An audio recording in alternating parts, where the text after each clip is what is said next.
भाई जो गुरु वचन पे डट गए, कट गए फंद 84 के। अब भाई और बहनों, आपको सबूत दिखाते हैं, आपको प्रमाण दिखाते हैं आपके विश्वास के लिए। ये पुस्तक है आपकी आंखों के सामने। अभी मैंने आपको बाइबल दिखाई थी, बाइबल से आपको प्रमाण दिखाया था गुरुदेव भगवान के आशीर्वाद से। अब आपको कुरान मजीद से दिखाते हैं। कुरान शरीफ कहिए या कुरान मजीद कहिए, एक ही बात है। दोनों पुस्तकों में सेम चीज लिखी हुई है। तो ये पवित्र पुस्तक है मुसलमान धर्म की, कुरान मजीद है। हिंदी मुतरजम मा अरबी मतन, यानी इसका हिंदी में अनुवाद है। ये इसके लेखक हैं मौलाना फतेह मोहम्मद खां साहिब। और ये कहाँ से छपी हुई है, सब कुछ लिखा हुआ है। M Askin and company, Quran Majeed Hindi मुतरजम मा अरबी मतन। ये तजुर्मा मौलाना फतेह मोहम्मद खां साहिब जालंधरी। ये सब कुछ लिखा हुआ है। ये कहाँ से प्रकाशित हुई है? एम आस्किन एंड कंपनी, 788 हवेली आजम खां, जामा मस्जिद दिल्ली 6। ये इनके फ़ोन नंबर हैं। कोई नकली पुस्तक नहीं है, डुप्लीकेट नहीं है, वही है जो हर मुसलमान के घर में है और हर मस्जिद में है। अब इसमें चलिएगा, कहाँ भगत शहजाद खान ने देखा जो सतगुरु रामपाल जी ने अपनी उस भक्ति सौदागर को संदेश नामक पुस्तक में लिखा हुआ था, कि कहाँ पर क्या लिखा हुआ है। तो ये आपके सामने है भाई और बहनों। ये सूर फुरकानी 25, सूर फुरकानी 25 और आयत नंबर ये 52 से शुरू हो रही है। आयत नंबर 52 से शुरू है, 52 से 58 तक। अब देखो इसमें क्या क्या लिखा हुआ, बिल्कुल क्लियर है, आपको सब समझ में आ जाएगा। और वही है जिसने दो नदियों को मिला दिया। कौन कह रहा है ये बात? कुरान शरीफ का ज्ञान देने वाला अल्लाह कह रहा है। मुसलमान भाई जिसे अपना अल्लाह मान रहे हैं ना, थोड़ा सा ध्यान दे के सुनो। मुसलमान भाइयों का मानना है कि ये कुरान मजीद, कुरान शरीफ का ज्ञान अल्लाह ने दिया, हजरत मोहम्मद जी को दिया। तो कुरान का ज्ञान कौन कह रहा है?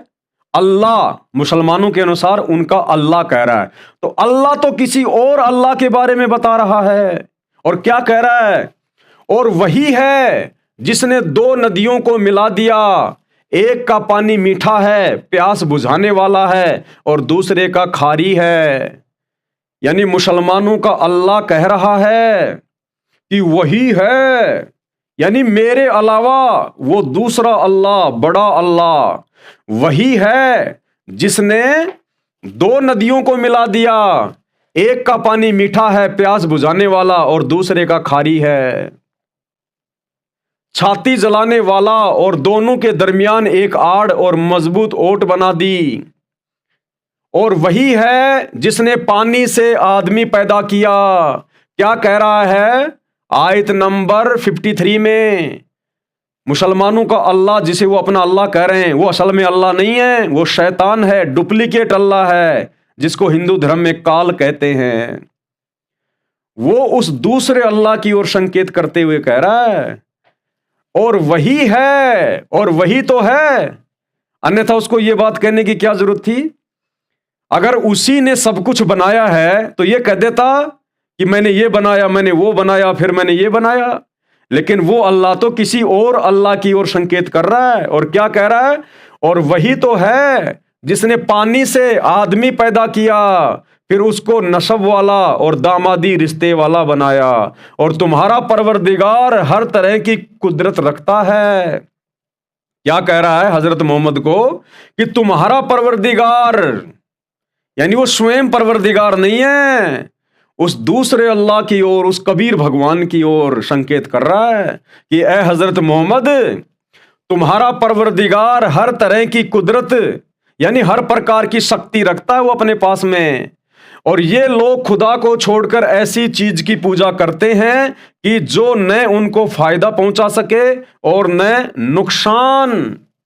और वो अल्लाह, डुप्लीकेट अल्लाह, वो शैतान, वो काल हजरत मोहम्मद को क्या कह रहा है कि ए हजरत मोहम्मद, मैं तुझे जिस अल्लाह के बारे में बता रहा हूं, मैं तुझे जिसकी कुदरत के बारे में बता रहा हूं, जिसने दो दरियाएं बनाई, एक का पानी खारा एक का पानी मीठा, बीच में आड़ बना दी, हैं, जिसने पानी की बूंद से इंसान को पैदा किया, फिर किसी का जीजा साला मामा फूफा ये रिश्ते बनाए। कहते हैं वो परवरदिगार, उसको छोड़कर ये काफिर लोग, उसको छोड़कर ये लोग ऐसों को पूज रहे हैं जो ना कोई फायदा पहुंचा सकते हैं ना कोई नुकसान दे सकते हैं। यानी उस अल्लाह को छोड़कर ये मूर्तियों की पूजा कर रहे हैं, पत्थरों की पूजा कर रहे हैं। क्योंकि उस समय पूरा मुसलमान समाज, जिस समय उस डुप्लीकेट अल्लाह ने, शैतान ने हजरत मोहम्मद के ऊपर ये आयतें नाजिर की, उस समय का मुस्लिम समाज हिंदुओं की तरह पत्थर पुजारी था, पत्थर पुजारी। बहुत सारे देवी देवताओं की पूजा किया करता था। काबा के अंदर 360 प्रकार की मूर्तियां रखी हुई होती थी। तो वो अल्लाह कह रहा है कि ये लोग उस समर्थ कादर परमेश्वर को, उस परवरदिगार को ना पहचान कर, उसको ना पूज कर, और ऐसों की पूजा कर रहे हैं, इन पत्थरों की, इन देवी देवताओं की पूजा कर रहे हैं जो ना उनको कोई नफा पहुंचाने वाले हैं और ना कोई नुकसान पहुंचाने वाले हैं। और ये लोग खुदा को छोड़कर ऐसी चीज की पूजा करते हैं कि जो उनको फायदा पहुंचा सके और न नुकसान। और काफिर अपने परवरदिगार की मुखालफत में बड़ा जोर मारता है। और काफिर, अब उस समय ये काफिर हिंदुओं के लिए नहीं कहा गया था। काफिर वो होता है जो अपने एक परवरदिगार, अपने एक अल्लाह की इबादत ना करके और बहुत सारी पूजाएं करता है, बहुत सारी इबादत करता है।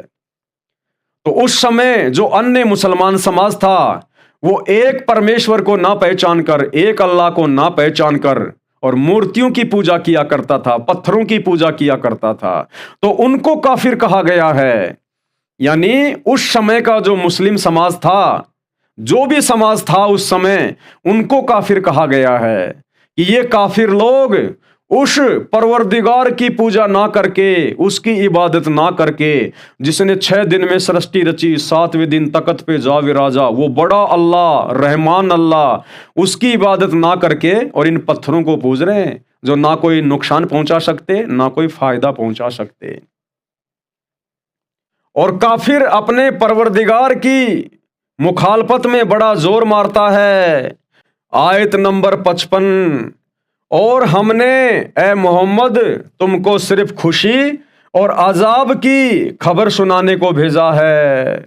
आयत नंबर 56 कह दो कि तुमसे इस काम का मुआवजा नहीं मांगता। यानी वो डुप्लीकेट अल्लाह, वो शैतान, वो काल हजरत मोहम्मद को कह रहा है कि ए हजरत मोहम्मद, इन काफिरों को, जो तुम्हारे समाज के लोग हैं, जो ये पत्थरों की पूजा कर रहे हैं, इनको कह दो कि उस अल्लाह की जानकारी देने के लिए मैं तुमसे कोई पैसा नहीं लूंगा, कोई धन नहीं लूंगा, मैं तुम्हें खुशी में जानकारी दे रहा हूं। हां, जो शख्स चाहे अपने परवरदिगार की तरफ जाने का रास्ता अख्तियार कर ले और उस खुदा ए जिंदा पर भरोसा रखो। अब देखो भाई और बहनों, बिल्कुल क्लियर, बिल्कुल साफ। मुसलमान भाई जिसे अल्लाह मानते हैं, जिसने कुरान शरीफ का ज्ञान हजरत मोहम्मद को दिया, अरे वो तुम्हारा अल्लाह तो खुद कह रहा है किसी और अल्लाह के विषय में। क्या कह रहा है?